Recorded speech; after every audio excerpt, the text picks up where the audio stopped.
and welcome back to another episode of the Film Nerd Podcast. This is episode 18. I'm Vince, and I have two repeat guests on tonight. I have Daniel Middleton, Mikey Bair, joining me for a second time in like 2 months, maybe. We talked about Zack Snyder's Justice League not too long ago, talking about another Zack Snyder film tonight. How you guys doing? Pretty good. We're the Zack Snyder Brain Trust here. Apparently, yeah. Yeah, this is what we do. So he comes out with another movie this year. We'll have to talk about another movie. He should be paying us to promote his stuff. Actually, well, hold that. It depends on if you talk about it positively. I guess we'll see. We talked pretty positively before about the DC movies, but we'll see. We'll see how this. I don't know what you guys think yet. I haven't asked Daniel and Mikey what they think of the movie yet, so we'll see as we get into the conversation. But so you guys are doing well, ready to talk about this movie here? Yeah, I'm down. Let's do it. Well, so before we get into it, we were going to try to watch Dawn of the Dead. Unfortunately, Daniel and Mikey didn't have a chance to. I did rewatch Dawn of the Dead. So if you're not familiar with Zack Snyder or his filmography, he did make another zombie movie. So the movie that we're going to talk about tonight is Army of the Dead, his latest zombie film, original film on Netflix. But in 2004, he remade George A. Romero's classic 1978 Dawn of the Dead, the sequel to 1968's film Night of the Living Dead, which I have seen. Night of the Living Dead. It's a pretty good movie. I have not seen the original Dawn of the Dead. I did, however, rewatch. I've seen now twice Zack Snyder's 2004 remake. And it's all right. I was telling these guys before we started, it was his directorial debut. He made it. It was the first film he made before he did 300. 300 came out in 2006. That a lot of people know that movie. This is Sparta. Everyone knows that one. But Dawn of the Dead, his remake it's okay. It's not bad. Ving Rhames is in it. Ving Rhames is probably one of the best parts of the movie. A lot of unlikable characters in it. But a lot of the action and zombie sequences are pretty good. Continues the trend. I don't know if either of you guys, this is something I wanted to ask you before we got into the conversation. But have you guys seen a lot of zombie movies? Like, what are some of your, I guess, I haven't talked to either of you guys about this at all yet. I figured we'd save it for the podcast. But do you guys like the zombie genre? Have you seen a lot of other zombie films? Go ahead, Mikey. Yeah, I've seen quite a few. It's definitely a played out genre at this point, so it's always cool to see just some new interesting takes on it. I've seen like World War Z. That was pretty interesting. I haven't seen it since it came out, so it's been a minute. I watched it when it came out. I haven't seen it since. Yeah, I thought that was okay. I saw there's so many Romero movies that came out. Some of his there's like Dawn of the Dead, Night of the Dead. There's like 15. Yeah, I know he did quite a few of them, and then there's been a lot of remakes and stuff. I've seen one of those random movies in the middle of that, and then I guess what was the other? I Am Legend. Is that considered a zombie movie? Yeah. Okay, movie. I've seen that one. I thought I enjoyed that movie. That was definitely takes a real world scenario. Like kind of what we're going through. A vaccine for cancer. I think is what they did. They retrofitted the. I haven't watched it. I think the measles. I think they retrofitted the measles vaccination, and they claimed to have cured cancer, and then it went into obviously all hell broke loose and stuff. But I don't know. I thought that was a fairly good movie. That's a good one. World War Z. Saw World War Z when it first came out, like you guys did. But I'm trying to think of other ones that. Have you guys seen the first zombie movie to have them run? Have you guys seen 28 Days Later? I've seen 28 Weeks Later. I've never seen the original, and I hate myself for it. 28 Weeks Later is pretty good. Later. Okay, so I've seen another zombie movie too. Actually, now that you mentioned a number, 28 Days Later. What's the one where it takes place in like Alaska? Is it 30 Days of Night? That's vampires. Oh, was that Days of Night? Okay, vampires. My bad. That's a good one though. That's a good one. So this is 28 Days Later. This was the first zombie movie to have them run. Okay. Like you see it all the time now. Like pretty much every zombie movie after this movie, like they run. But this was the original film. It's Danny Boyle, right? It's written by Alex Garland, who did Ex Machina and Annihilation. It's directed by Danny Boyle. And Sunshine, which is one of my top Sunshine's really movies. good. That's a really good sci-fi movie too. But yeah, this came out in 2002. 2002. Yeah. It's a 2002 zombie film, and before this movie, to my knowledge, they'd never ran before.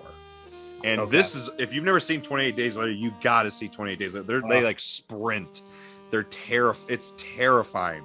It has Cillian Murphy, who played the Scarecrow in Batman Begins, and who is in what's the British TV show? Peaky Blinders. Yeah, he's really good in this. He wasn't really that famous yet. He's pretty young in this movie. A lot of Christopher Nolan stuff he's in too. I think he was in Inception as well. Yeah, he was. The same guy.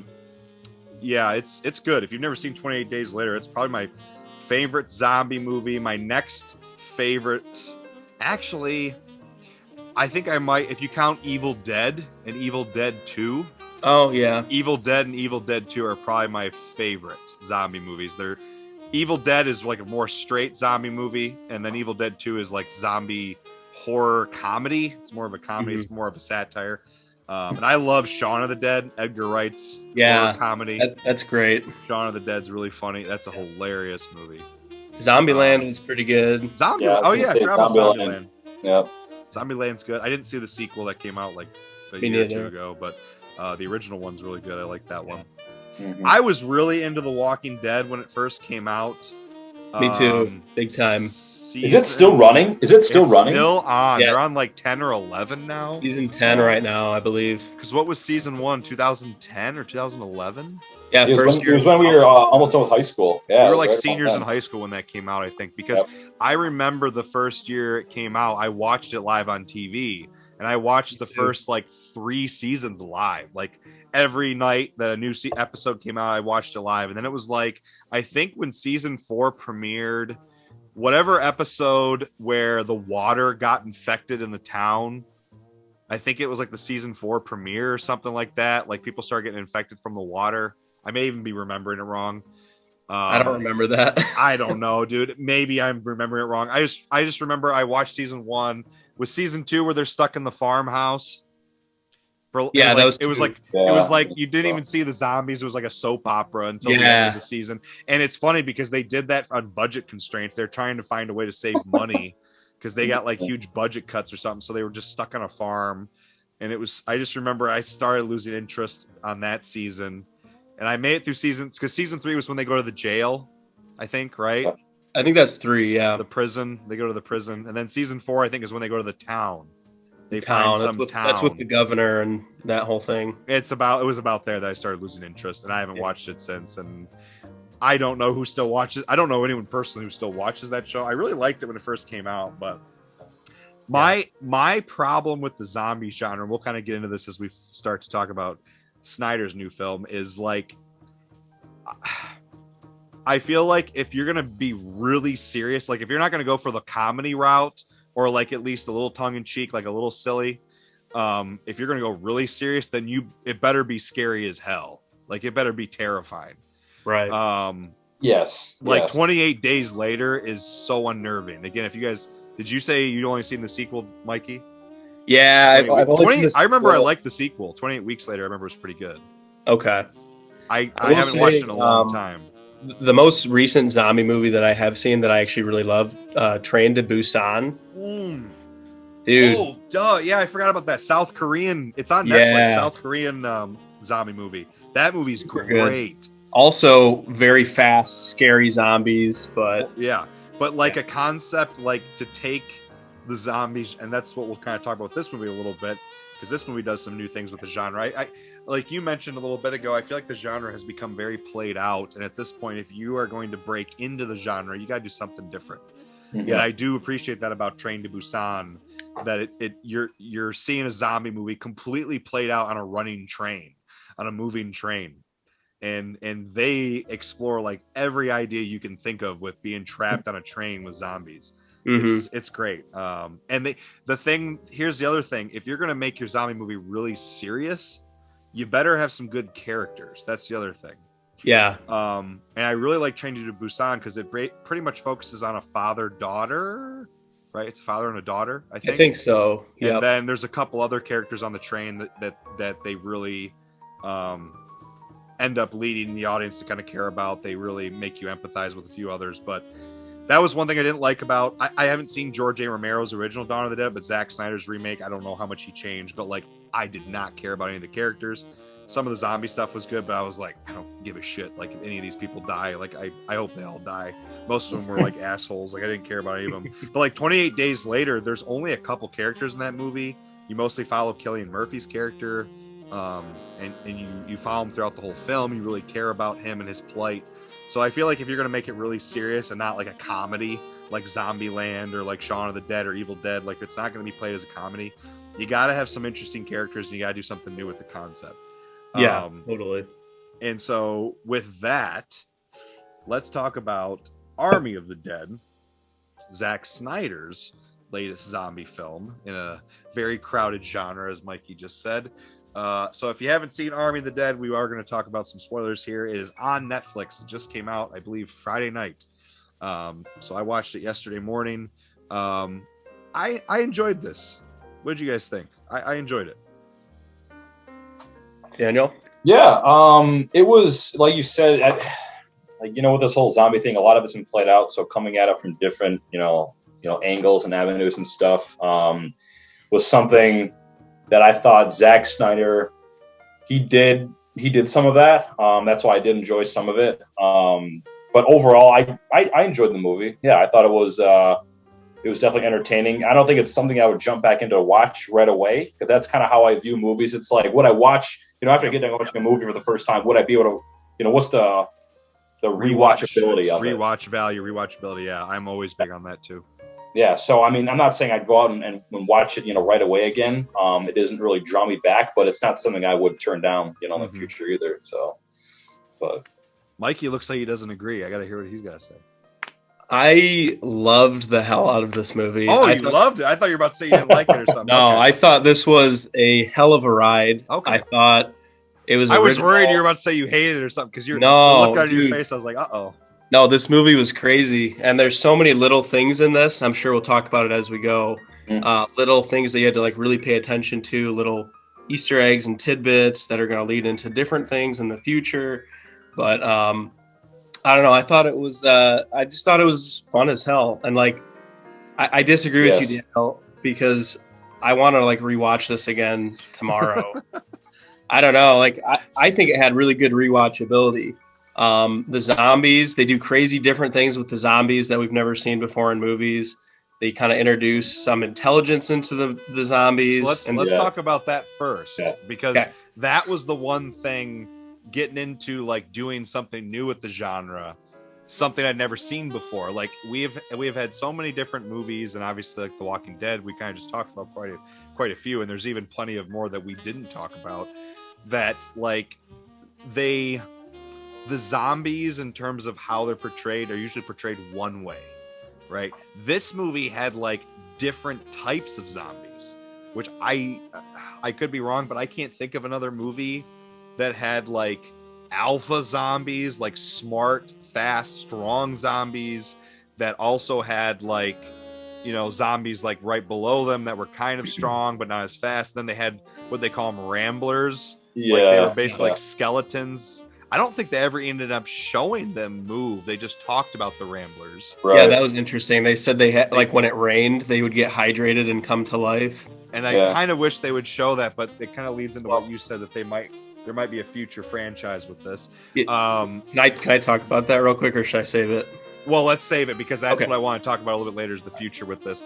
Before the only other movie that I can think of where there's a difference between, I guess, the zombies, and it's not even, I mean, I don't know if it makes a major difference, but in I Am Legend, there's like the alpha, but like as far as physically, and intellectually dominant, it's not that much of a difference. But like this was completely different. Those alpha.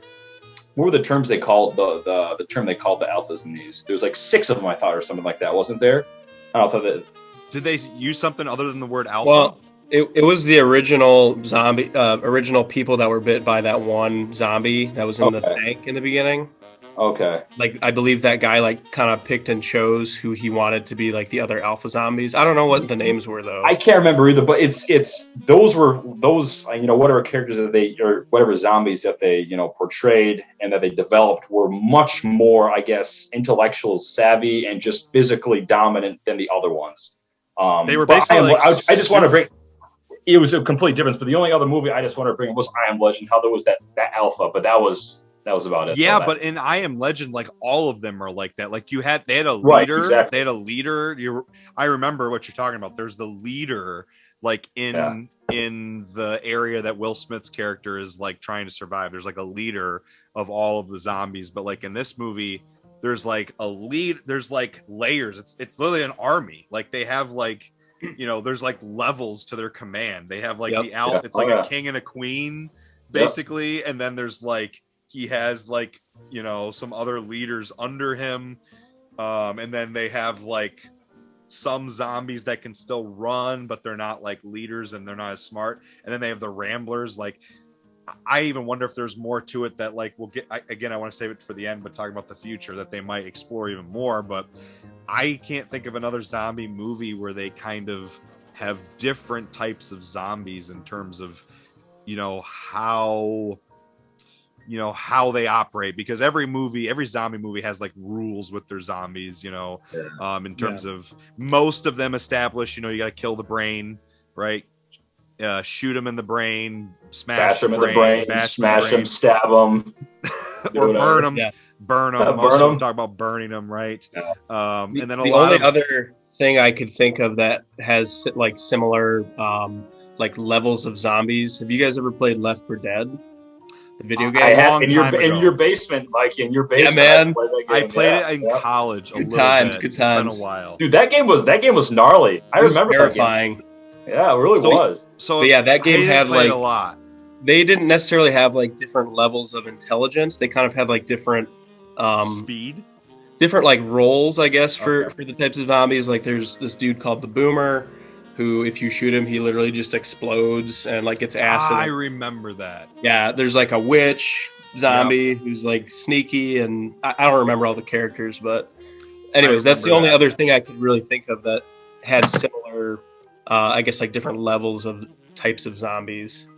But I enjoyed it because it made the film interesting, and it gave the zombies kind of personality too. Yeah. Like Daniel mentioned in I Am Legend, the like leader of the zombies in that has some personality, but like the other zombie movies, for the most part, that we just talked about or mentioned or brought up, the zombies are just kind of like mindless, and they're not really they're like the zombies as a whole are a character. They're not really individualized. Whereas in this movie, like they almost like characterize like the king and even the queen, right? They kind of. As much as they can characterize a zombie, obviously there's not a ton they can give you, but enough to kind of make them more of a impactful villain, and not just like, because most zombie movies, again, like it's just like the zombie horde as a whole, they're just all the same, right? In this movie, again, there's a few that stand out, which makes it a little bit more interesting. Well, and they actually make you care at a couple moments too, like when they kind of introduce the idea of the baby. Yeah. The first zombie baby potentially. Feel bad for him. Yeah, and then the asshole like government guy who's on the team with them, he's just like saws off his queen's head. Yeah, it's like, oh man, I liked that lady for a second. Dang it, she was a nice lady. The nice zombie lady. Yeah. Yeah, I think it made it really interesting. I go back to, I mentioned earlier, like if you're gonna have a really serious zombie movie, this one kind of treads the line between serious, because there are some like they try to go for some heartfelt, like emotional moments with some of the characters, and then there is some silly, kind of goofy, tongue-in-cheek stuff, especially with kind of the style of the movie. Like some of the music they play is kind of silly. They get kind of silly with the like when they turn the casino back on, when they get the power back up and running. There's some silly moments. So and I don't dislike any of the characters. The government guy, obviously you're kind of supposed to dislike, and Garrett Dillahunt, that actor who plays him, I like him in a lot of the movies he's in, but he's not like unbearable. If you guys watch Dawn of the Dead, there's some like unbearable characters in that movie who like they're like douchebags, and they're like, I want this guy to die now. Like there's a few of them that they're like really over the top, playing that role every bit as much as they can. But in this movie, you don't really have that as much. You got some characters who are like, okay, this person's kind of annoying, like the pilot. Or like, yeah, I hated the pilot. She was a terrible actress for one. She was very. Yeah. She was annoying. Yeah. But her character, I didn't think was she wasn't great, but she wasn't unbearable. Yeah. Not unbearable, no. And then you had the guy, I can't remember the character's name. The YouTube star. Yeah, the YouTuber who was like in it for like social media and like taking selfies and stuff. I thought he was fine. I thought his like counterpart, the girl that was with him, had a really like just dead end role. Yeah. Like they introduced a little thing in the beginning with her that I was like, oh, where are they going to go with this? Where they're like, all right, who here has never killed a zombie? Oh, and she raised her hand, and I was like, okay, like she's gonna be like his video person. Like that's all she does. She's not gonna kill any zombies. And then it like cuts to her. She has like one of the best scenes. Oh yeah, she's like going crazy with guns and bombs and knives and things. Knives and stuff. Killed a zombie before. One of the most thrilling moments in the movie is when they go, and that was another cool thing when they go through the hibernating zombies. I thought that was a cool concept, showing the hibernating zombies, and the government guy like tries to entrap her, like mislead her on the path through them. That Dave Bautista's character's like they're like dropping the little flares, and he throws one to the side, and she goes the wrong way, and then she like just goes crazy. Like that moment was a lot of fun. I really enjoyed watching that. I like how it was building gradually. Like she disturbs one like quietly, like stealthily kills a few and like drops them quietly to try and like get out of it. And I like how then it just eventually just builds to this chaos. I absolutely loved that scene. I don't know why they introduced her as this character that had never killed a zombie. Yeah, it didn't really ever seem like it mattered. That aspect or that characterization didn't seem important. I just was like waiting. I think it was supposed to be like a reveal. I was waiting for there to be a reveal like from that, sentence of she's never killed a zombie. Oh, what's that going to lead to? Mm-hmm. And then, the only thing I can think of is it's like, does that really matter? And that's like later on, it shows you like if you're backed into a corner, it probably doesn't matter if you've never killed a zombie. You're just going to start doing whatever you got to do. Like, I don't know if that would be the only reason they did that or not, but obviously in terms of characters, I think Dave Bautista's character, I really like Dave Bautista. I think he's great in Guardians of the Galaxy. This was one of his first really serious roles. I don't know if you guys saw Blade Runner 2049. Yeah, that was a good movie. Very small role in the beginning of that's serious that I thought he was good in. I can't think of anything else other than that. Isn't he about to be in Dune? He's in Dune? Yeah, he has a huge role in Dune. That's what I thought. He's like one of the Harkonnens or something. I was gonna say, I remember he was gonna be in that. Other than that, he hasn't been in a lot, but I thought he was pretty good in this. I thought some of his weaker moments weren't necessarily his fault. I thought some of the dialogue was really goofy. I thought there was some really silly dialogue, and Zack Snyder isn't the sole credit for writing this. I think it was story by Zack, screenplay. It was like 3 people. His wife helped a lot with it. Did she? I saw that, in the credits. So I don't know. I prefer Zack Snyder's direction and his ideas over some of his dialogue. Some of his dialogue gets like, oh, okay, come on, Zack, this is just stupid. Like there were a few moments in the movie where like, okay, some of his dialogue's really silly. But again, some of it seemed intentional. Like I think he was kind of trying to play along that line of not taking itself too seriously, having a bit more fun. I think they tried to be more serious too often. And some of it didn't quite work for me. Like I don't know about you guys, but like the relationship between Dave Bautista's character and his daughter, like, okay, like I don't know, didn't really have the emotional weight that I felt like they were trying to have it play off, and that's the other thing with some of these movies, like this one does a better job of it, but like Dawn of the Dead, they jump right into the action. So like none of the characters are established. So you really don't care about any of the characters when they start dying because they haven't established anything about them for you to empathize with them. This movie does a decent job. I really like the opening montage sequence after the thing gets loose in Vegas, how they kind of do some like visual exposition, like some visual storytelling with each one of the characters, like how they escaped or how they got to be where they were. But even still though, it doesn't like there was a very small clip from what I remember of him talking. It showed the relationship and kind of what happened, with his daughter, previous to what was going on. Yeah. So what you're saying, there's no, there's no real way to build a relationship or connection with those characters or with what's going on with him and his daughter. So I don't know. I didn't really care either. Well, and so what happens, like, if you don't really care about the characters when, like, the action and the violence and, like, the suspense starts, it doesn't have as much emotional weight if you're not invested in the characters, because if you're invested, then you're, like, on the edge of your seat, like, oh, I don't want anyone to die or I want them to get hurt. Right. And I felt that a little bit for a few of them, but I think I was more invested just because the zombie sequences in general, I thought were just fairly well done. I think that's what, yeah. I think that's what makes this movie. They played around kind of with different environments and different scenarios with the zombies, which I thought were fun. Different ways of killing them, different ways of using them as tools. I loved when they're breaking into the safe.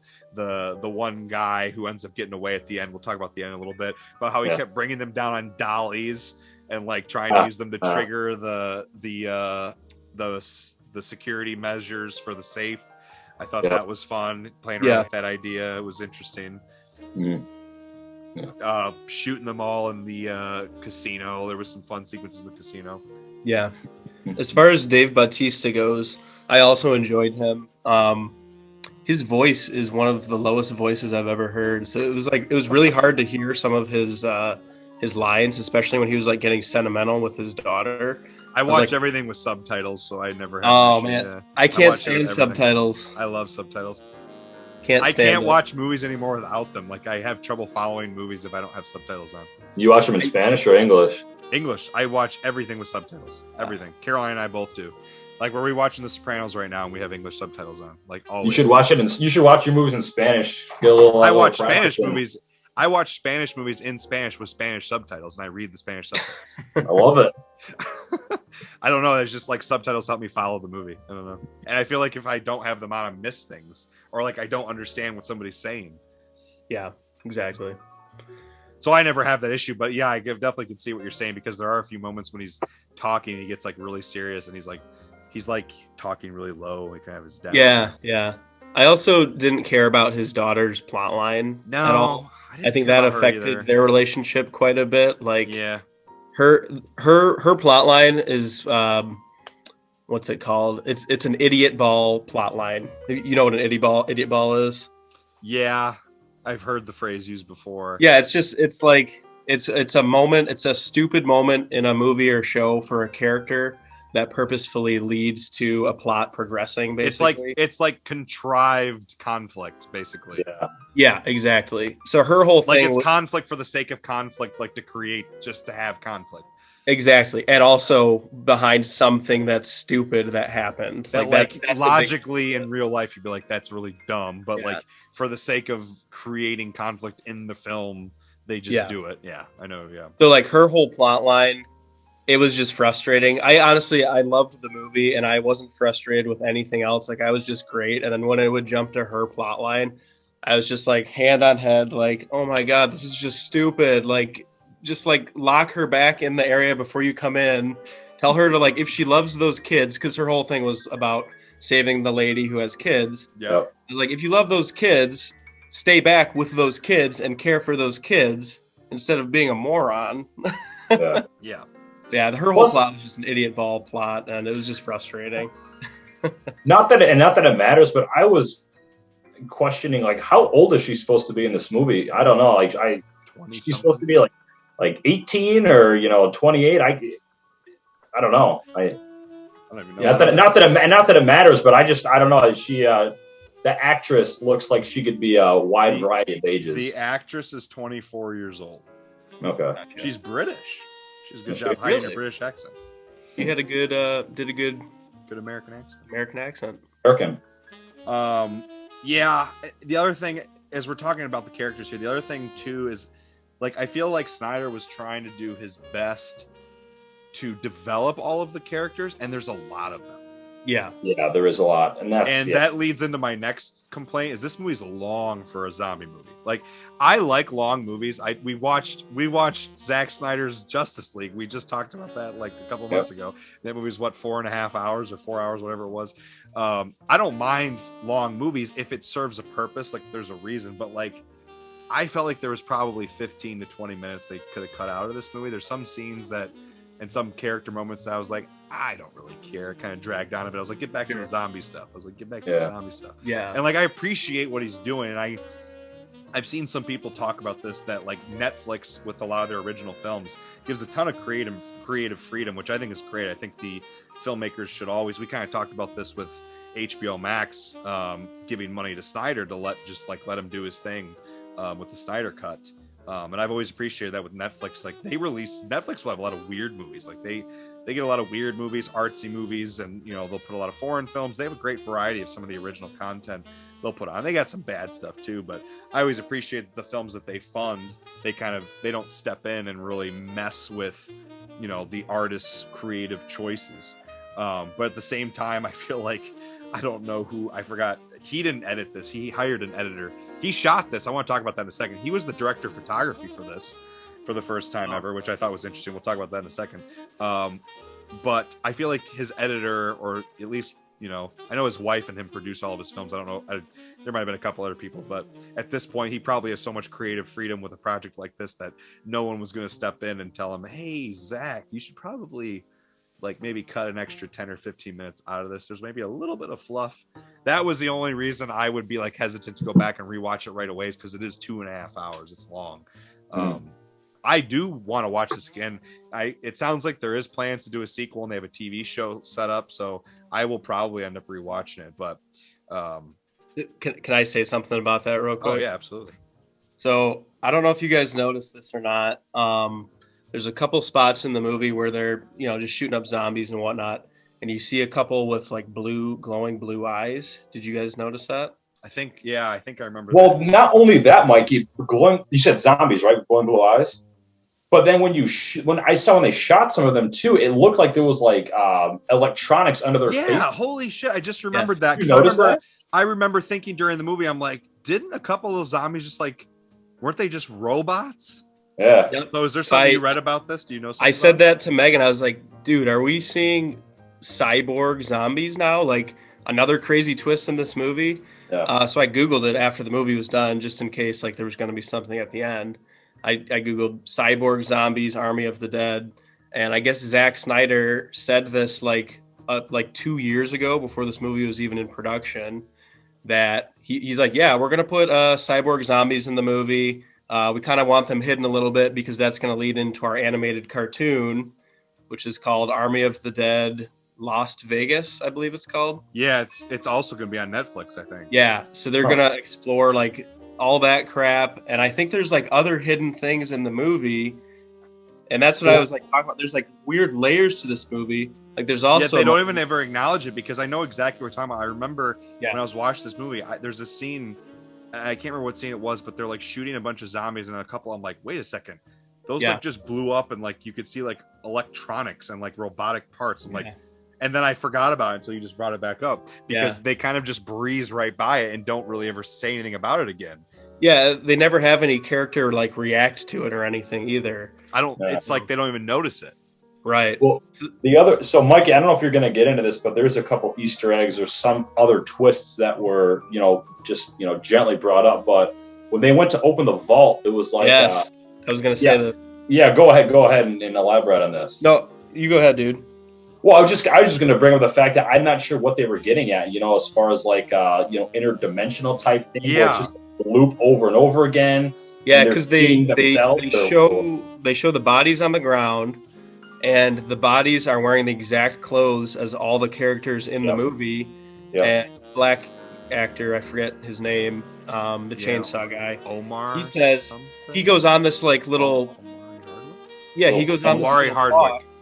Okay, he goes on this talk, and he's like, and it's very serious. I thought they were gonna like break into a joke after it, and they did not. And he's like, "This is us before. We've been repeating." Yeah, because they do all have the same clothes, and it's like the same number of characters and everything. Yeah, he's like, "We've been repeating the same thing over and over again, and here we are again, about to fail." And I was like, "Oh, this is gonna be just a gag," and like it was just serious. And then they just go right past it. Yeah, he was like, "What?" He kept saying like, "What if this is us?" And we're just in this continuous loop, and whoever the main Japanese guy is just controlling this universe or whatever. And then all of a sudden, Tanaka, the explosion happens, and that's it of the conversation. But I was just like, it's weird why they would show those skeletons with the the same clothing and necklaces and jewelry and stuff like that. I mean, it was obviously them, but I don't know what they were getting at. I don't know. Yeah, so there's just like weird Easter egg layers to this movie, and I don't know if they're gonna touch on all of them in the cartoon or what, but I don't know. There's things to go back for in this. If like that's why I want to watch it again. There's just like little things, Well, plus it was just fun as hell. That's what I'm gonna be curious to see all this. And I saw an article this week that said if Netflix plays its cards right, it could have a successful franchise on its hands. Like that's something that I've been noticing with the streaming wars right now, with all these companies going to their own streaming services and taking back all of their own properties, because Netflix, unlike Warner Brothers, who's partnered with HBO, Disney, and Fox is now owned by Disney, like a lot of these streaming services have a back catalog of original properties. Netflix is less than 20 years old. Like they just started as a DVD rental company, so they don't have this plethora of like original properties. So like for them to like get their hands on a potentially financially feasible or like successful original franchise could be huge for their for their company going forward, because there's like been things like people saying Netflix, are they going to be able to continue because of capitalism? Or are they just going to die out? The best streaming service is going to win, even though they started this model, they created this first, but they just don't have the back catalog. They, used to rent all these other companies' movies out, but now they're losing them all because they're all starting their own streaming services and the contracts expire and they get them back. So with this Army of the Dead, now they have this movie. It sounds like they have a TV show coming out, and then there's obviously a sequel being set up at the end of this movie. So I'm going to be curious to see what they explore. And like you just mentioned, some of these little tidbits that they don't even really mention in the movie could obviously be explored in other shows and movies and spinoffs and stuff. So, and this gets into something that I was thinking about after reading that article and watching this movie. I'm like, what does it do to separate itself from something like The Walking Dead? Because obviously The Walking Dead is like a zombie franchise that also has a spinoff show. The spinoff show was Fear the Walking Dead. They had like a spinoff show that like, I don't even know if that's still on, but they did like a spinoff show too. I think it's still on. It wasn't any good though.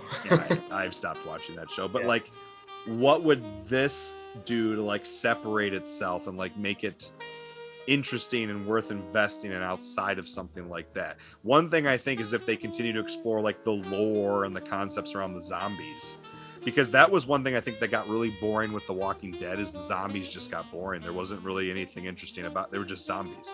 And it became like a soap opera with zombies. Like it wasn't really that interesting. And they kept, they had these characters that just kind of got boring and stale after a while. I think it's interesting how by the end of this movie, again, we're talking spoilers here, everyone's dead by the end of this movie, or a zombie, right? Dead, and one is a zombie, technically. They show...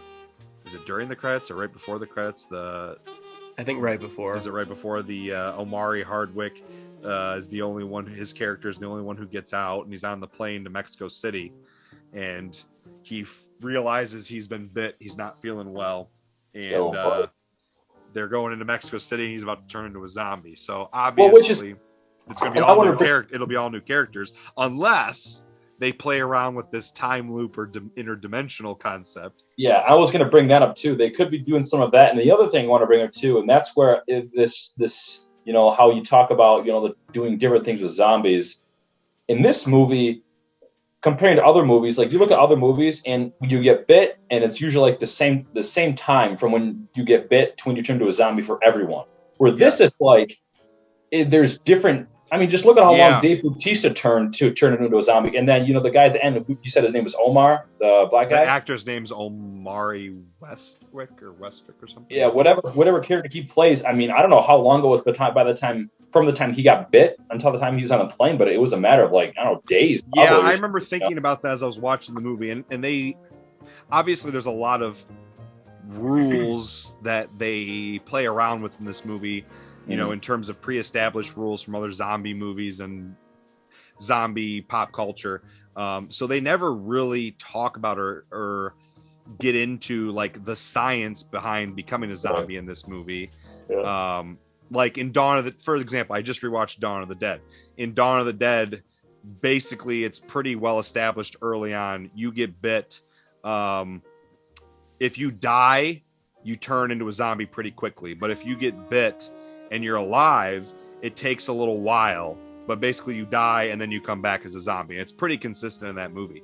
But this movie, they, like you said, they do kind of play around with it. Initially, I thought initially that guy, that character who ends up, going to Mexico City at the end, I thought he was about to turn because he got scratched. And I was like, okay, that makes sense. If he got scratched, maybe it would take longer. But then he pulled his sleeve because he had like this thing on his cheek. But then he pulls his sleeve up and he has a bite mark. I'm like, well, wait a minute. Like, so why didn't he turn as quickly as some of the other people? That's indeed Dave Bautista's character is the same way. Like, it was several minutes from the time he got bit to the time he turned at the end. He died though. That is the other thing that I'm wondering, like, because Dave Bautista's character was bleeding out.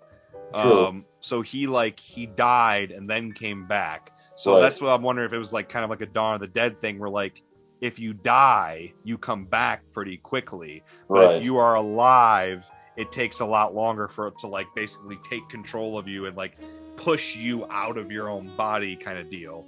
That's the only thing that I could logically think of. And it's a zombie movie, but I'm wondering if that kind of stuff would be addressed in other things. But. And it would make, if we're talking about the character, and it would make sense too, because he got bit and he's been living this entire time, like obviously. So like you're saying, that could make sense. The fact that if you get bit and you stay alive, it may take a lot longer for you to progress. Yeah, you get like sick basically. If you don't bleed out and die and you're bit, you're going to get sick and eventually turn as well. That's like Theo Rossi, I think is the actor's name. He's from Sons of Anarchy. He plays the douchebag security guard. His character gets like bit and then like they like hang on to him because I think they're trying to turn him into an alpha because the alpha bites him. And they don't show you him for a while. So I'm wondering if like they show him get bit, they throw him into that empty pool in the hotel or whatever that they're staying in and where all the zombies are at. And then you don't see him again for a long time. So you don't really have a frame of reference in terms of time for him turning. So that's what that's the only thing I'm wondering with that rule, if that's what they're trying to kind of get at there. But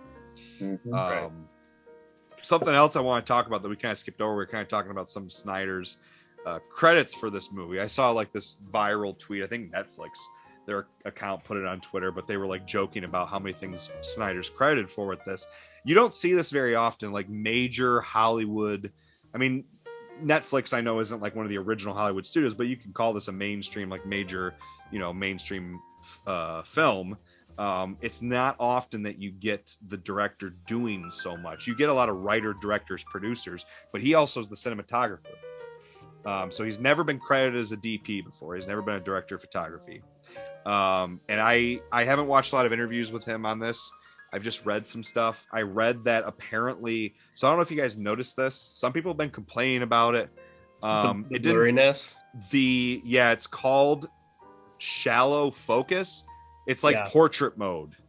With a camera, basically. If you guys have watched any of like the I know they did it for sure, like with the college football playoffs this year for football. And for basketball, I think they did it too, for the NCAA. And they maybe have done it during the Super Bowl. But, I don't know if they're going to continue this or how that works, but I remember them focusing in on a certain player, and everything behind them would be kind of blurry. So it's that shallow focus thing. And my brother actually pointed out to me, because I didn't really realize it. And once I started, like, honing in on it, I was like, wow, I didn't even recognize that. But the player they're focusing on is very clear, and everything else is kind of, like, blurry behind them. It's not when they're actually playing the actual games, but it's like when they're doing an interview or like filming them after the game and stuff like that.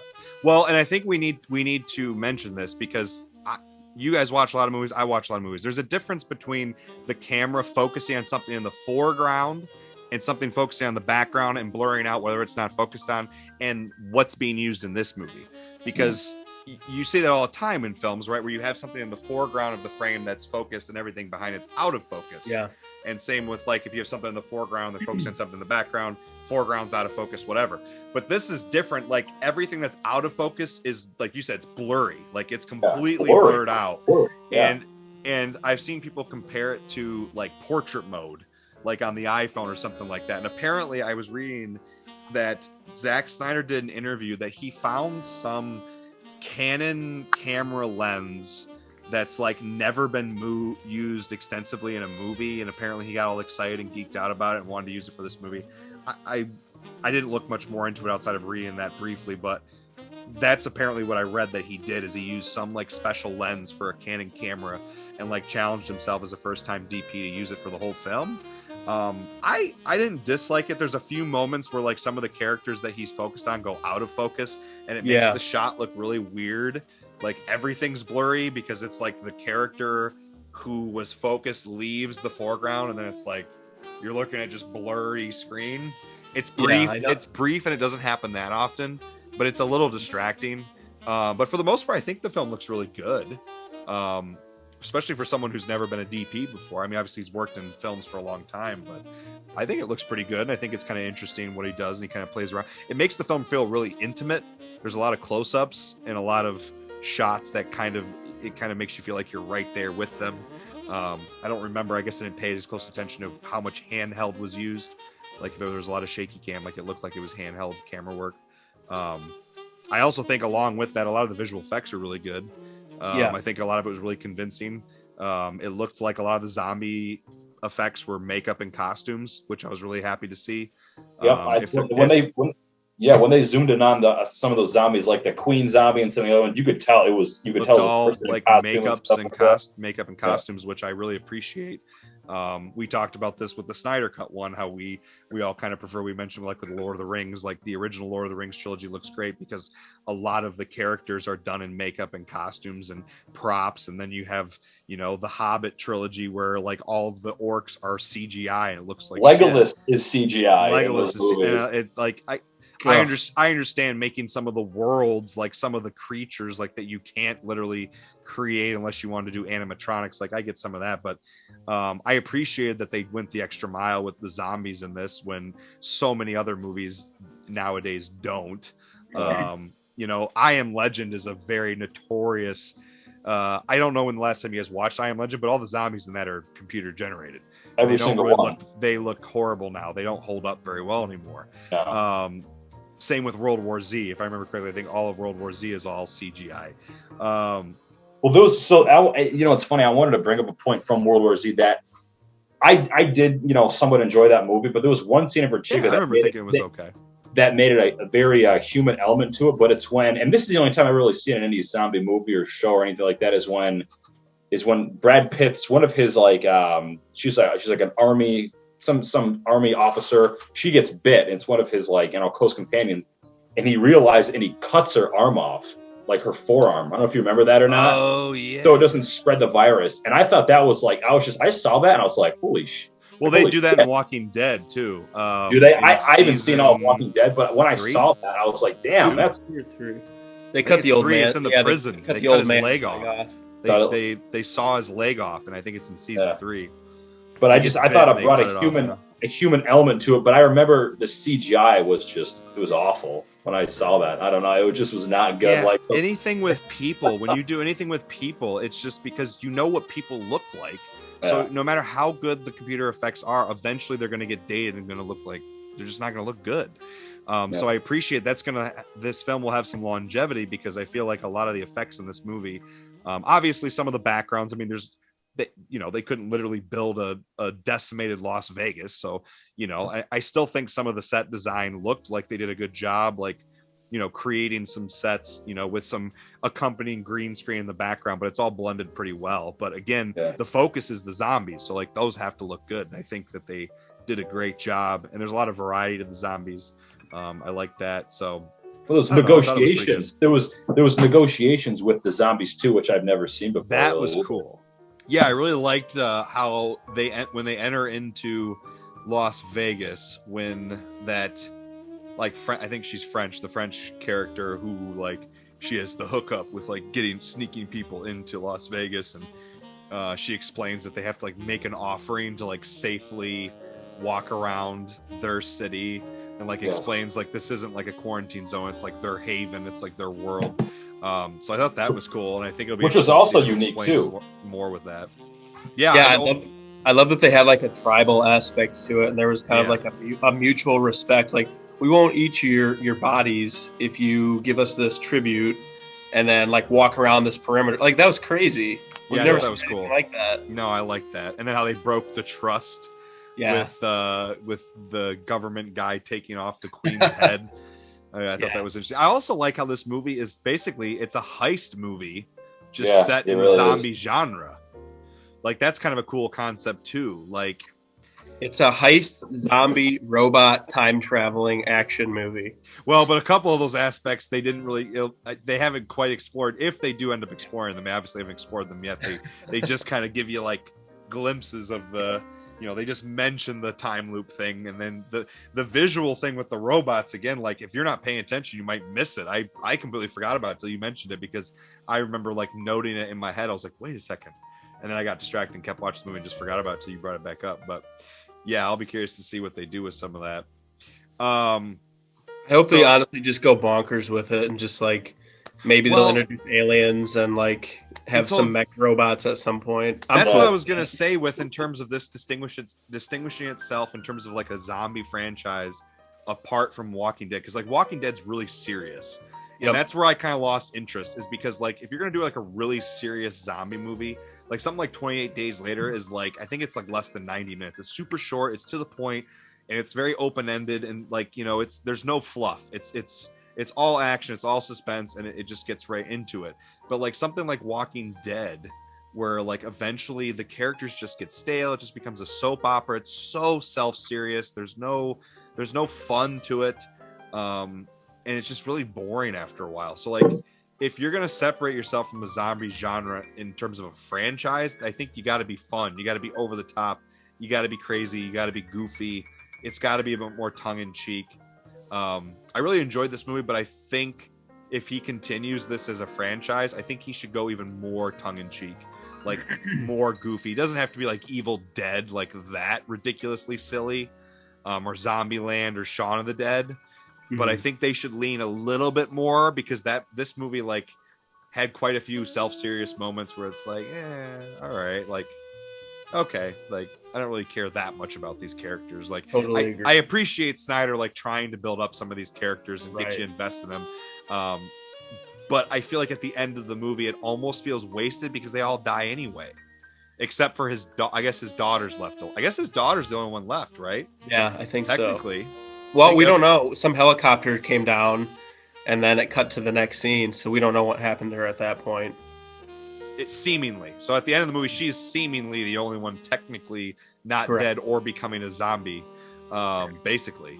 So like, that's the other thing, is like, this movie's 2.5 hours, and I feel like a lot of that time is spent developing the characters, which there are some good character moments. There's some interesting stuff with the characters, but then by the end, it's like, did you really need to spend all that time if you're going to end up killing them all anyway? You might as well just be a little bit more goofy. So I'm kind of hoping, again, I really enjoyed this movie, and I probably will watch it again.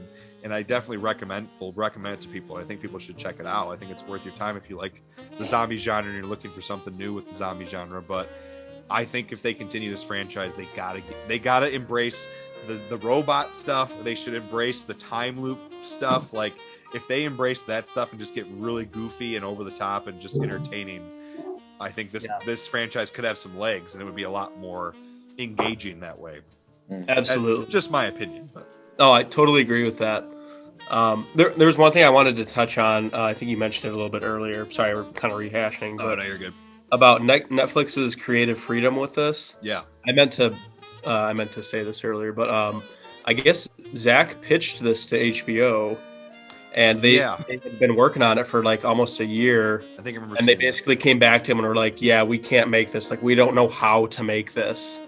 And then he went to Netflix, and they're like, "Dude, do whatever you want. This is great. This sounds crazy. We can make a franchise out of this." Which, again, I think Netflix needs something like this. Yeah, because they lost House of Cards. Like, I'm trying to think of some of their original series. Like, House of Cards was like their first. That was their like OG original property, and then Kevin Spacey became a piece of shit, and so they had to end that show, and they lost that. It was revealed that he's always been a piece of shit. I was just gonna say, people found out he's always been a piece of shit. So. Yeah. So, but that's what I'm saying. Like one of their very first original properties, like they had to end it, and it's like I'm trying to think. What's in the box? Stranger Things is about to end. Oh, are they ending it? Yeah, for the fourth season's their last season, and that's I think that's their like probably second biggest franchise. Absolutely, yeah, I'd agree with you on that. But they don't have anything like this. No, they can do movies, TV shows, animated stuff, live action stuff. Like it sounds like like Star Wars. Like Star Wars has movies and TV shows and animation. Like I know it's not Star Wars, but in terms of the structure and the format, like they could do a lot of different things with it. This is the birth of the ZCU, the Zombie Cinematic Universe, man. The ZCU, the ZSZCU, the Zack I'm trademarking Snyder Zombie that. Universe. Yes, let's trademark that. The Zack Snyder Zombie Verse, there you go, or something like that. Yeah, I'll be curious to see what happens. I think Netflix needs to find a few more properties like this if they want to continue to survive. It's unfortunate. Netflix continues to put out great stuff each year, but the problem is original content is so expensive. To fund original content is just very, very expensive. So like they need something that gets people to keep coming back, like to keep just doing what I'm saying, like just to keep doing original movies. Like the original movies are great. They've had a lot of great movies that I've really enjoyed, but like at some point they got to get something bigger. They got to get their meat hooks into something bigger if they want to survive as a streaming service. I've actually heard that they haven't made much money. They lose money. Yeah, they're losing money, and they're kind of playing this long game of just investing until it kind of all comes back. I've read articles about Netflix how for years now they've been losing money. Like they don't make money. Netflix is not a profitable business. They're a conundrum. Like there's not really any business as big as them, that any business model that is as big as they are and as successful as they are and continues to survive but doesn't make money. Right. They spend more money than they make. Yeah. That's how sports. It's basically like they're floating. They're just kind of like floating. I don't know how long it's going to last. I don't know how sustainable it is, but hey, they're still here. People are still paying. I've had a Netflix service since 2011. I've had Netflix for 10 years. I've never discontinued it. When did it originally speak?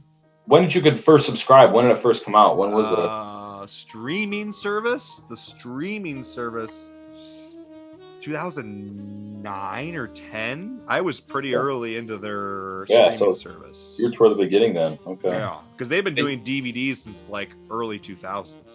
Yeah, they were competing with Blockbuster in the beginning for the mail-in DVDs. Yep. I want to say in like 2006 is kind of when that started. Mm-hmm. But they obviously beat out Blockbuster, so.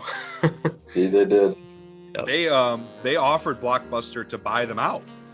Really? You guys ever heard that story? You guys ever heard that? I have not. Netflix just released a documentary called The Last Blockbuster. I want to see that. I heard it was great. It's about how Netflix offered, the guys who started Netflix offered Blockbuster to buy them out when they were like, like basically like a fledgling company and they didn't think they were going to survive. Blockbuster turned them down cold.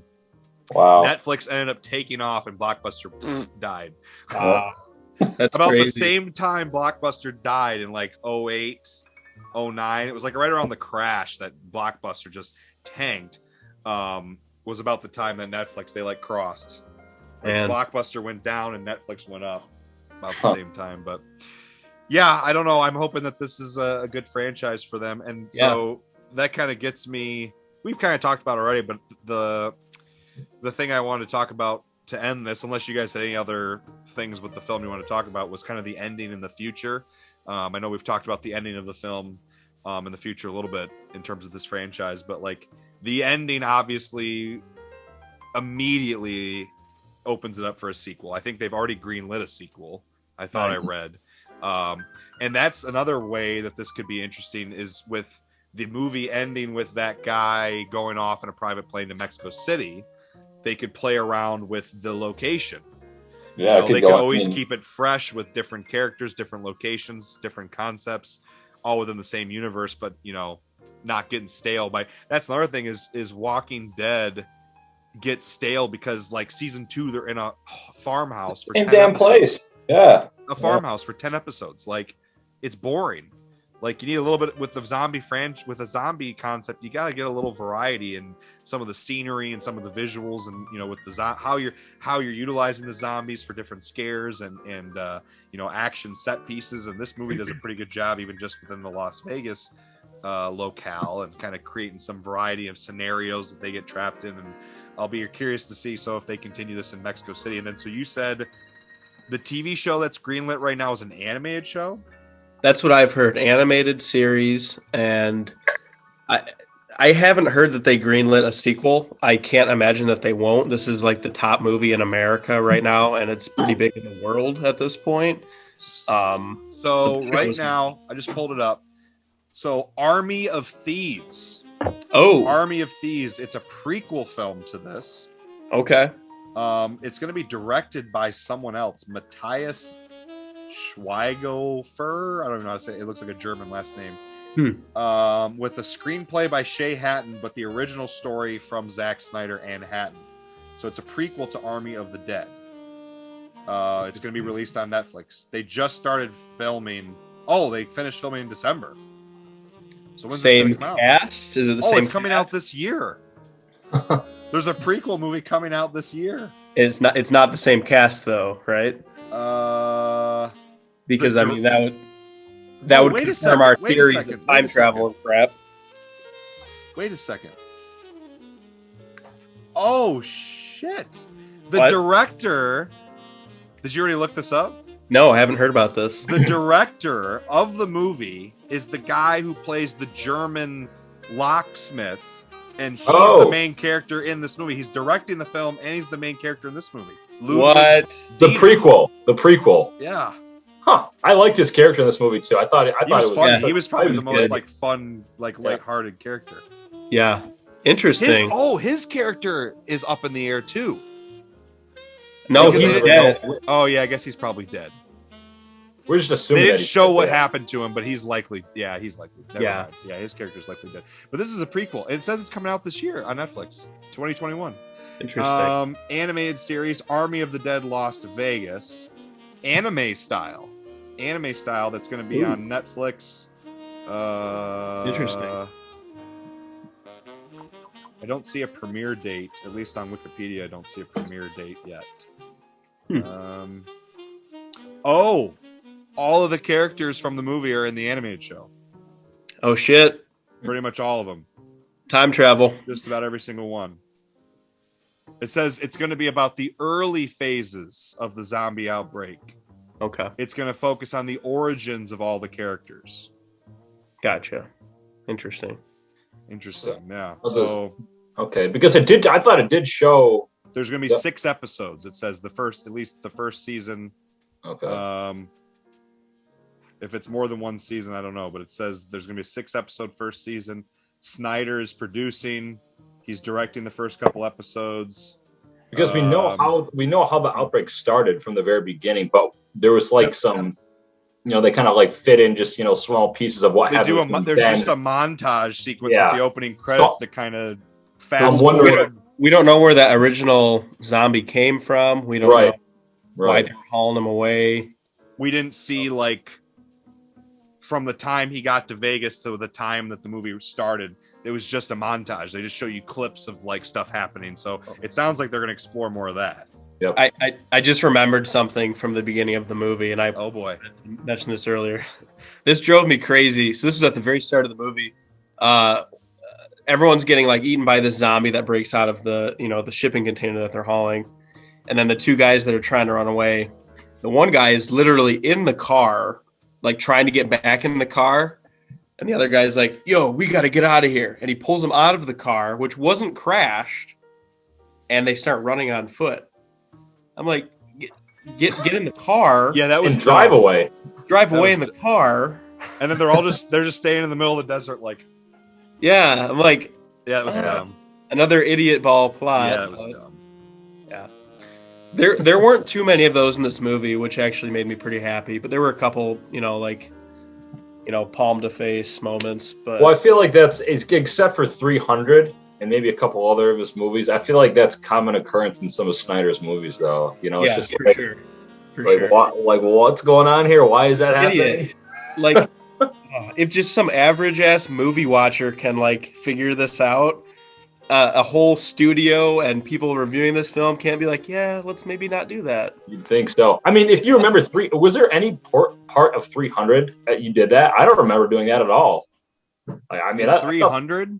Yeah, I can't remember doing that in 300. But 300 is like super over the top. Yeah. Like I feel like I can, if movies have like dumb because movie moments, but they're like really over the top and like silly, I feel like I'm more forgiving. Sure. You know what I mean? but I don't even remember a part of 300 where I was just kind of like shaking my head, like what were you guys thinking here? Like I don't been remember. a while. I'd have to rewatch. I haven't watched that movie in a while. Yeah, it's been like since 2012 since I've seen that. I think I last watched it in high school or college. It's been a while. Yeah. I've seen it a couple times, but the last time I watched it was a while ago. Another thing worth mentioning, kind of as we wind things down here, how much do you think this movie was made for? I just looked it up. What do you think its budget was?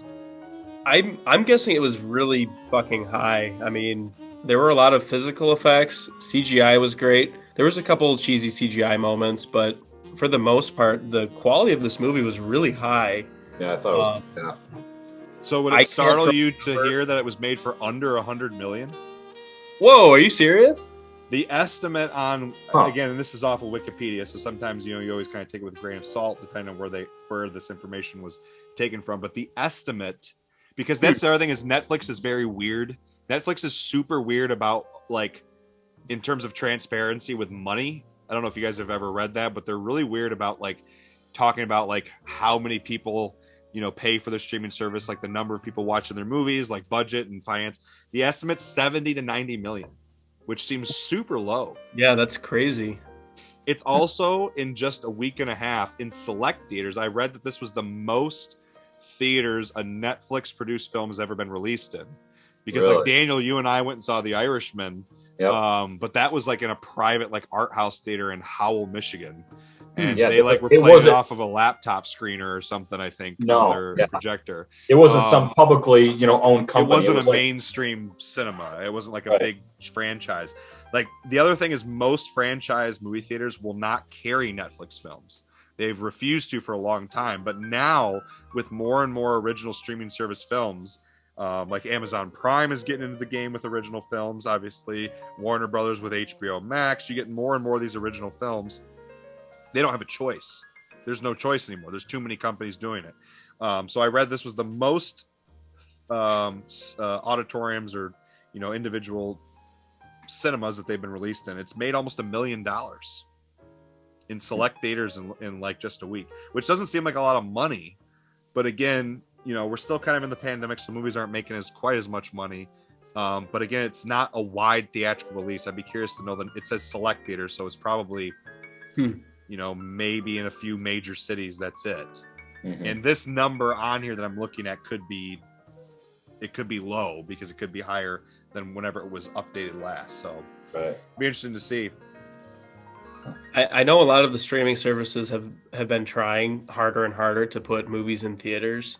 I know one of their biggest pushes is for like award ceremonies and stuff like that, for like the Oscars and Golden Globes. Well, this year was pretty huge because Sound of Metal, which was an Amazon Prime film, nominated for a few Oscars, won. Did it win any? I don't actually know. Sound of Metal. It should have won a couple. It didn't though. Yeah, it should have. Obviously, Roma, which was a Netflix film, great 2 or 3 years ago, that got a lot of recognition at the Oscars. That was like the first. The Irishman, Netflix film. Ballad of Buster Scruggs. Ballad of Buster's. That's a great one too. Yeah, I feel like more and more that they're starting to. Some of these streaming service movies are starting to get some more award recognition, especially at the Oscars. They don't have a choice.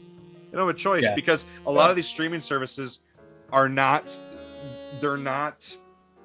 Filmmakers and artists are going to these streaming services because a lot of them, like we mentioned earlier, are giving far more creative freedom with their projects. Some of these studios that have notoriously, we talked about this with the Snyder Cut. Some of these major studios notoriously for years have censored or edited or, given restraints or restrictions on what can and can't go in movies, or telling them, giving them suggestions because they think this will make more money or this will make less money. It's always a money-driven prospect. Netflix loses money, so I feel like they don't care. They're like, you do whatever we're going to give you money for your property. You make it how you want to make it. And you saw that with The Irishman. Martin Scorsese got $200 million to make this 3.5-hour gangster movie that I don't know if you guys ever read this. He shopped that around to a bunch of studios. No one would make it. Netflix was the only studio that would touch it. He got $200 million to make that movie. It might have been 150. It was a lot. It's Netflix. But my point is, though, Netflix's most expensive film they've ever produced was The Irishman. Well, so he was given that budget. I wonder what portion of it. I think it might have ballooned during the production, but dude, there was very limited CGI. The special effects were super expensive. The de-aging, were they really? The de-aging and the aging stuff apparently was like they literally. Have you not read about this? They literally created the technology for that movie. Did they? Because if you look at the set, props, the props and stuff like that. There was nothing that you would have thought would have costed that much. At least from what I thought. Well, you also got to think of the people in the movie. They were probably expensive. That's my point, though. They literally had to get Joe Pesci out of retirement to be in that movie. He probably asked for a lot of money. You got De Niro, you got Pacino, you got Ray Romano. Who else? There was just a litany of people. Huge cast. So that I'm sure that didn't help. That probably wasn't cheap. But anyway, getting off track here. Well, what do you guys think? So, if you guys have anything else to add with the with Army of the Dead, otherwise, there's just one more thing I wanted to ask you before we wrap it up. I had a hell of a time with it. Just great movie. I enjoyed it a lot. Super entertaining. There were twists. There were weird little things in there. Some of the dialogue was a little funky, but you can expect that from a Snyder film. But overall, man, just fun ride. Fun. It was very fun movie. I was surprised, just very surprised how much I liked it. So, I enjoyed it. I agree. I completely agree with Mikey. It was very, very fun, enjoyable film. A lot of Easter eggs and a lot of little things. That is one reason why I probably would want to watch again, is to pick up a lot on some of the things that I did miss. But I think it toes the line with being serious and yet, having some lightheartedness and stuff too, Vincent, like you were talking about. And I think that's one thing that does separate it and what makes it unique versus other zombie movies is that you look at when you said 28 Days Later or I Am Legend or World War Z, those are very serious, in-depth movies. With this one, and then you call the complete opposite, like Zombieland and things like that. Where this one toes the line with kind of both, and like you said, going forward, it would be interesting to kind of go, the less serious route, not quite nearly as far as Zombieland, but I think that's what this movie does well. Over the top is it. I think it combines the two aspects of the zombie movies. So that's one reason why I enjoyed it. So I enjoyed it too. I'd give it a solid somewhere between a 7 and an 8. I'd have to rewatch it to feel more confident about a rating, but I feel like between a 7 and an 8. I really enjoyed it out of 10. I thought it was solid. Where do you guys think this falls with Snyder's filmography? So obviously he did Dawn of the Dead, 300, Watchmen, which I really enjoy Watchmen. I've never seen Legends of the Guardians, that animated owl movie. Oh, I forgot I saw that.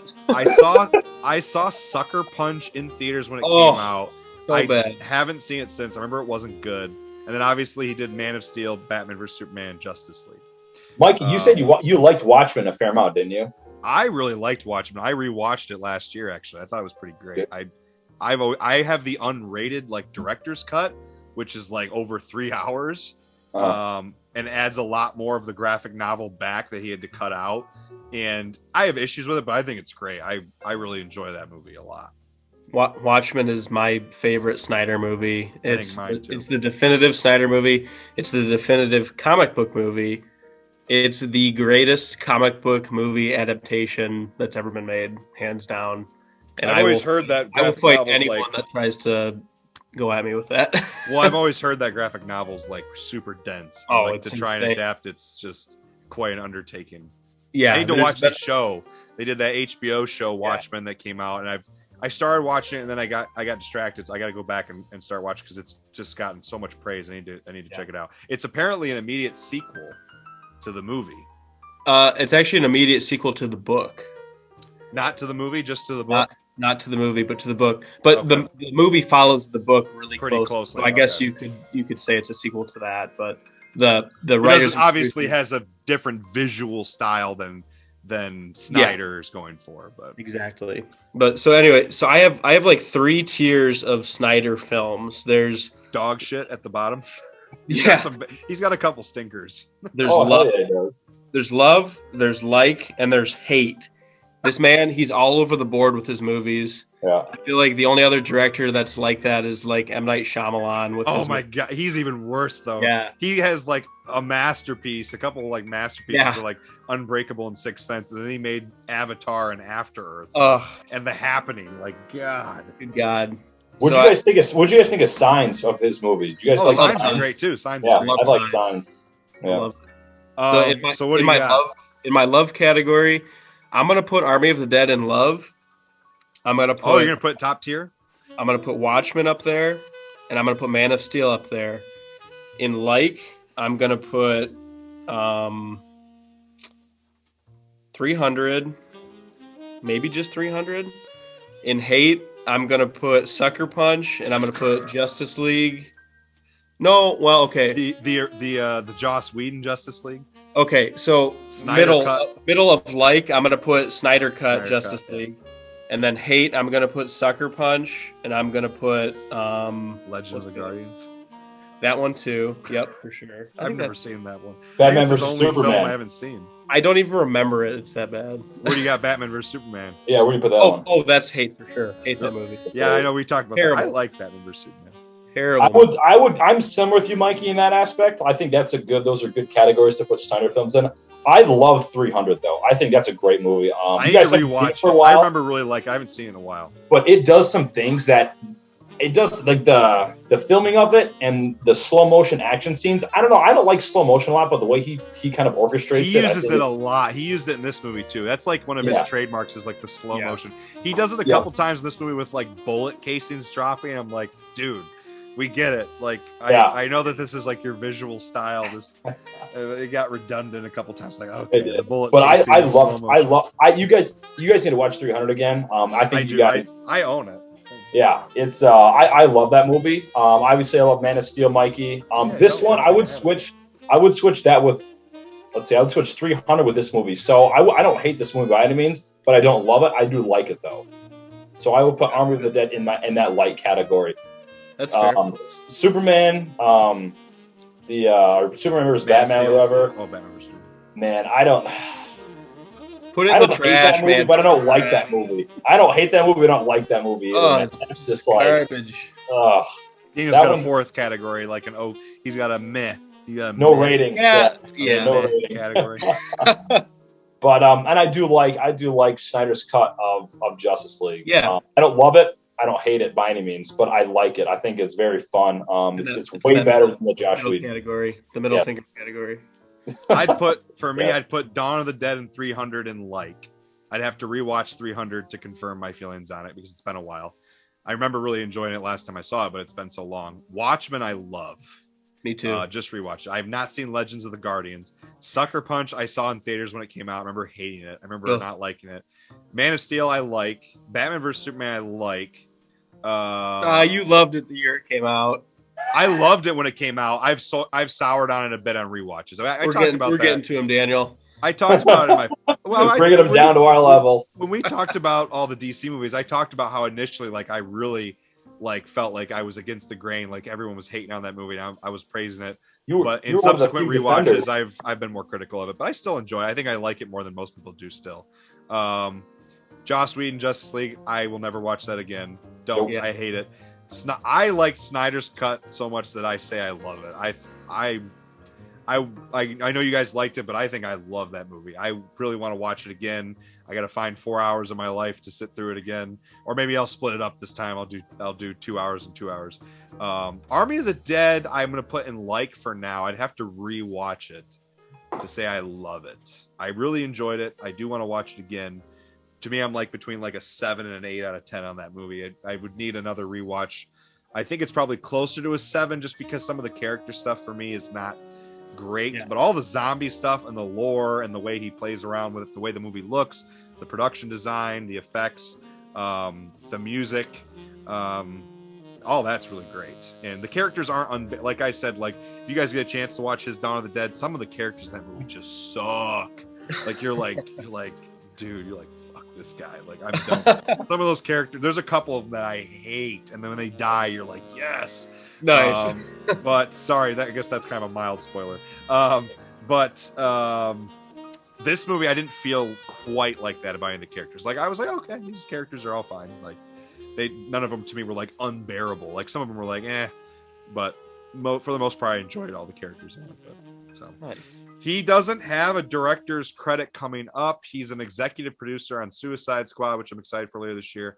Executive producer on The Flash that comes out next year. He's executive producer and story by credit for Army of Thieves, which is apparently coming out later this year.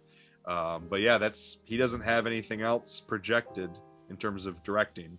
I guess the TV show, the animated show, he's set to produce and direct that, the Army of the Dead Las Vegas. So that's his next project. I'll be interested to see how that goes. So I got 2 questions for you guys before I log off here. So the Ezra Miller, is he still planned to play the Flash in these upcoming movies? Because I know there was some allegation, well, not allegations, but yeah, we talked about that before. Yeah, is he still scripted to play the Flash? Yeah. Yes, he is. They just pulled it up. They've started filming it, and he's in it. Is he? All right. The woman beater and all, and he's in the movie. He's the star. What can I say, man? Gotta do what you gotta do, apparently, and you get rewarded for it. So I don't know what Warner Brothers is doing, but who knows? Anyway, and so my other thing I wanted to bring up was the Facebook little article that you posted to us, Vincent. That was for that's a new Lord of the Rings thing. Is that correct? The Facebook article I shared with you guys. Yeah, yes. You haven't been following that? Amazon Prime is producing the most expensive TV show in like TV history, and it's Lord of the Rings, but like they're not allowed, like, because Tolkien's estate is like so closely guarded in terms of what they allow how it to be adapted. They basically told them like they can't adapt anything on the Third Age. It's all prequel, I believe, right? It's all like Second Age, I think. I don't know what the ages are, but I know. So like the Lord of the Rings movies are set in the Third Age. Yes. Okay. So like in the books, in the original trilogy or the original volume of the Lord of the Rings, that's the Third Age. Then he had the Silmarillion, and he had all the appendices. He has all these other works that talk about and like explore the lore of like the Second Age and the First Age. So apparently that's what they're adapting for the show. So $465 million budget for an entire world they're going to create, apparently. Dude, Amazon is a money pit. They will be fine. I'm excited. And like anyone who looks at like goes, holy crap, like it's more Game of Thrones was the most expensive show. This show is going to surpass Game of Thrones. Yeah. So I'm excited, man. That means that they're not sparing any expense. They're back in Australia. Right, John Hammond. Yeah, John Hammond. But they're expense. Oh yeah, Jurassic Park. They're back in New Zealand though. They're filming in New Zealand just like the movies. So I mean, they're going all out. I mean, and they're also doing what the original trilogy did, where they have a lot of unknowns. I don't know if you looked up the cast and the writers and directors. They're like, I love that. I like that they're bringing in people that aren't like necessarily like, they're not like completely unknown, but they're not like super famous. Because even like Orlando Bloom, I mean, he really got famous because of those movies. Most of the people now that you recognize from those films were not famous, really. Gimli's, who's the actor who plays Gimli? He was in the Indiana Jones. Can't remember his name, but there's a few of them that did other things. Viggo Mortensen wasn't really a big name yet. No, he blew up because of those movies. Yep. Yeah. So yeah, sure. I pulled up the film series. I wanted to pull up the TV show. Even like Elijah Wood and all those guys too. A lot of the hobbits, like they were not known before Lord of the Rings and stuff. Yeah, none of them. No, well, a lot. Sean Austin was the only one. Sean Austin was. He was in Rudy. He was in The Goonies. He was in. Yeah, you played Rudy. Yeah, he was the only one that was well known. As far as the hobbits go. Elijah Wood wasn't. I don't think he had really been in much before that show. Back to the Future 2. Yeah, dude, he's in the bar, right? Yeah, he's a little kid. Yeah, yeah, but that's not like a major role. It was like a small thing. I mean, what are you talking about? That was a pivotal role, man. Yeah, I just pulled up the cast list. So, like, the only recognizable name to me, like, just reading, is the actor who plays young Ned Stark. Robert Aramayo is like one of the lead characters in the show. So, have you guys seen Game of Thrones? Or no? Yeah. Do you remember when they do the flashback scenes? Like, young Ned Stark is like trying to get up in the tower to find. Yeah, when he's trying to find the Targaryen. His sister. He's trying to find his sister who's like giving birth to Jon Snow. Right. That actor's Robert Aramayo. So he's not really that famous, but he's like the lead character in this show. Wow. The rest of the names, I don't know any of these names. I feel like most a lot of these people don't even have Wikipedia articles. Yeah, a lot of shows and movies don't really do that anymore. Just pick unknown actors and stuff. Not often. That's actually why I loved Watchmen, though, too. Like, no one in that movie was known, really, except for unknowns. Yep. Except for maybe the actor that played Owlman. He was in a few other things. Patrick Wilson. Yeah, Patrick Wilson. He's in the Conjuring series. He's in a lot of stuff. Yep, he is now. Even the producers, the only producer I recognize is J.A. Bayona, Spanish director. He did the latest Jurassic World film, which makes me a little concerned because that wasn't very good. But he did some really good Spanish films before that movie that are good. The Orphanage. He did a movie called A Monster Calls. So he's a producer and I think a writer on the show. But yeah, a lot of people I don't recognize. I think I saw a couple directors they've hired are from that. What's that show with Henry Cavill on Netflix? The Witcher. The Witcher. They've got a few directors from that show working on this as well. Yeah, I'm excited. Yeah, reading some of the information on this, it's fascinating what the Tolkien estate will allow them, what they will and won't allow them to do. Yeah. Dude, speaking of The Witcher, I've never played the game. My brother loves that game. Well, I talked with your brother about it. Like The Witcher 3. I talked with John about it. I talked with one of my brother's friends. They both played it. And they said Henry Cavill, and they've seen parts of the show. They said he does a pretty good job of portraying that main character, from what I've heard in that show, which is, I don't know, props to Henry. I think they based the show more off the books, from what I've heard. Mm-hmm. So I think it was actually a book series before it was even a video game. Before it was a video game, yep. Yeah, and there's comics too, but there's tons of listen to this. I am excited because the dedication to like making sure the show is good is crazy. So in November of 2019, Amazon ordered a second season of the show before ever premiering a first season. I heard that. They scheduled a 4 to 5 month break after filming just 2 episodes so they could go back over all of the footage, review all of the footage, and get all the writers back into the writing room, like to review the 2 episodes. So that's like they're filming the first 2 seasons, they're filming them back to back, like the movies.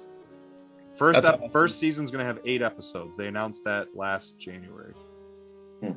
Amazon spending $465 million on the first season makes them eligible for $114 million in tax rebates under New Zealand's tax write-off.